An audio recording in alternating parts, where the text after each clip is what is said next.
Welcome to Innovation Brief by IdeaScale, where we turn your work team into innovators. It seems like every day the business world is changing faster and faster, and just keeping up isn't enough anymore. You really need to be pushing ahead to stay relevant. And for leaders like you, that means really tapping into the power of innovation. I completely agree.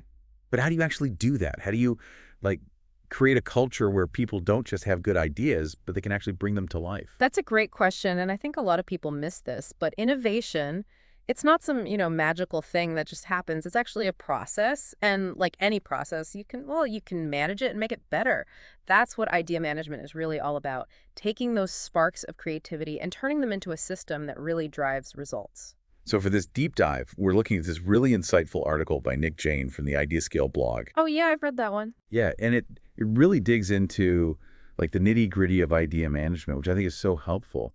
What I found interesting is it goes way beyond just brainstorming sessions or a suggestion box. It's really a whole way of thinking about how to capture, evaluate, develop, and actually implement those ideas that can really change the game.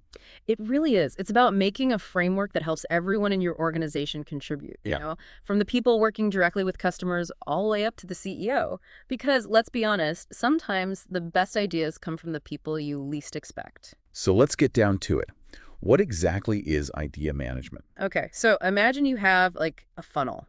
At the wide end, you have all these ideas coming in from everywhere, your employees, your customers, even partners. And the role of idea management is to guide those ideas through different stages, refining them and evaluating them so that only the best ones make it to the narrow end and are ready to be put into action. So it's kind of like a filtering system, making sure that the ideas with the most potential are the ones that rise to the top. What are some of those key stages? Well, one of the most important ones is idea generation. This is where you're really trying to get the ideas flowing. And it's not just about telling people to, think outside the box. You need to give them specific prompts, challenges, maybe even have some innovation competitions, think hackathons, or even those digital suggestion boxes where it's easy for people to share what they're thinking. And then I imagine capturing and documenting all those ideas is just as important. You don't want those great ideas to just disappear, right? Right, exactly. This next stage is all about having a central place to keep track of everything. No matter where the idea came from, it all gets logged and tracked. This is where technology can really be a game changer. Yeah, I bet software platforms can make this whole process so much smoother. They really can. They give you a central hub where you can categorize, tag, and easily search for ideas. Nothing gets lost in the shuffle. And this leads us to the next stage, idea development. So this is where you start to really flesh out those ideas that have potential. Exactly. This often involves teams from different parts of the organization working together to refine the idea. They might do some market research or even create prototypes to see if it really works. I can see how getting people from different teams together could really spark some incredible breakthroughs. It's all about bringing different points of view together, using everyone's knowledge and experience to build on those initial ideas and make them even better. But, at some point, you have to make some tough choices. You can't pursue every single idea that comes up, right? What? You're absolutely right. You have to decide which ideas are really worth investing in. And that's where idea evaluation and selection come in. You need a clear set of criteria to assess each idea. Things like how feasible it is, what kind of impact it could have, if it aligns with your overall goals, and even what risks might be involved. So you're basically separating the good ideas from the, not so good ones, using objective measures to decide which ones are really worth pursuing. What happens to the ideas that, make it through this selection process? Yeah, so we've talked about those early stages, but I'm curious, what happens when an idea actually gets chosen? What does putting it into action look like? Right, so that's where we get to idea implementation. And it's really all about taking those carefully chosen ideas and turning them into concrete actions. It involves creating a detailed plan, figuring out what resources you need, setting timelines that are actually realistic, and giving specific people or teams the responsibility to make it happen. So it's about taking that creative energy and giving it some structure, some accountability, so it can really become something real. Exactly. You're basically turning that cool idea into a real project with goals, milestones, and ways to measure if it's successful. Okay, that makes sense. But I imagine it doesn't just stop there, right? There's got to be a lot of monitoring and evaluation to see if it's actually working. Oh, absolutely. You can't just set it and forget it. You have to keep a close eye on how things are going.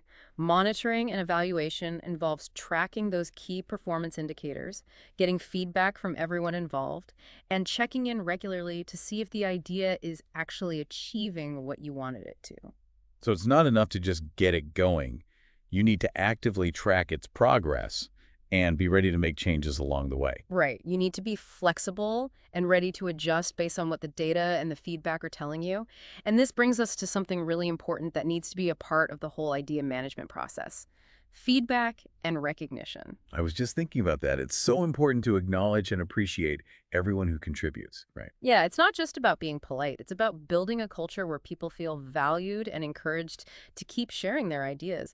Recognition can be anything from a simple thank you to a public shout out or even some kind of reward. And that feedback loop is crucial too, right? Giving constructive criticism and guidance, even if an idea isn't chosen. Exactly. You want to make sure everyone feels heard and that their ideas were considered. And by giving that feedback, you're helping people refine their ideas and become even better innovators. So it's not just about the ideas themselves, it's about creating a culture of continuous learning and improvement. That's a great way to put it. Idea management is about building a system that's always evolving, adapting, and getting better based on what you learn along the way. It's about embracing that idea of constantly trying to do things better, more efficiently, and more creatively. It sounds like idea management is about a lot more than just gathering ideas. It's about creating a system that drives innovation and helps the whole organization grow. You got it. It's about shifting from thinking of innovation as something that happens every once in a while to making it a part of everything you do. Okay, so we've talked about the different stages of idea management, but I'm curious, are there any specific things that organizations can do to make sure their idea management initiatives are really successful? Yeah. It feels like that's the big question, right? Like we know what idea management is, we know why it's important, but how do you actually make it happen?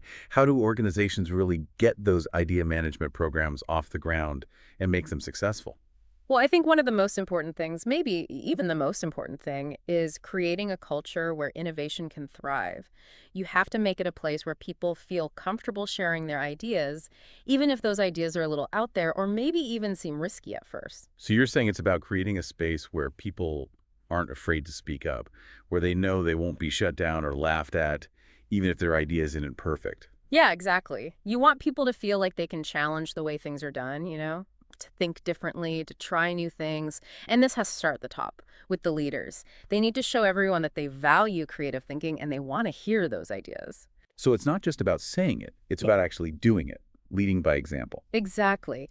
And besides creating that kind of open environment, it's also really important to be clear about what you're trying to achieve with your idea management program. What are your goals? How does it fit into your overall business strategy? So people understand why their ideas matter and how they can contribute to the bigger picture. Right. You need to give them that context, that sense of purpose. And to really get the most out of your idea management program, you need to encourage people from different parts of the organization to work together. Break down those silos and get people with different skills and experiences collaborating. Because when you bring different perspectives together, that's when you get those really innovative ideas and solutions. Absolutely. And as we talked about before, technology is really important for streamlining the whole idea management process. Using those software platforms can make it so much easier to capture, track, evaluate, and manage all those ideas all in one place. It's about giving people the tools they need to really participate and make a difference. And just as important as having the right tools is making sure everyone is on the same page. Keep people updated about the process, let them know what's going on, and be transparent about how decisions are made. It's about building trust and keeping people involved throughout the process. Right. You want everyone to feel like they're a part of it. And don't forget about training and support. Give people the resources and guidance they need to develop their skills in coming up with and evaluating ideas. It's about investing in your people, helping them become better innovators. The article we were talking about earlier also pointed out how important it is to offer different ways for people to share their ideas. Some people might be more comfortable doing it online, while others might prefer brainstorming in person or even just using a suggestion box. So it's about recognizing that everyone is different and giving them options that work for them. Exactly. And of course, you can't forget about recognizing and rewarding people for their contributions. Acknowledge and celebrate the people who share those great ideas.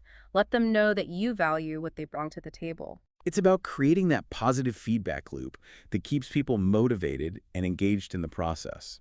And finally, make sure you're measuring the impact of your idea management program. What's working well? What could be better? Use the data you gather to make smart decisions and keep refining your approach. It's about always looking for ways to improve, to do things better, and to make sure your idea management program is as effective as it can be.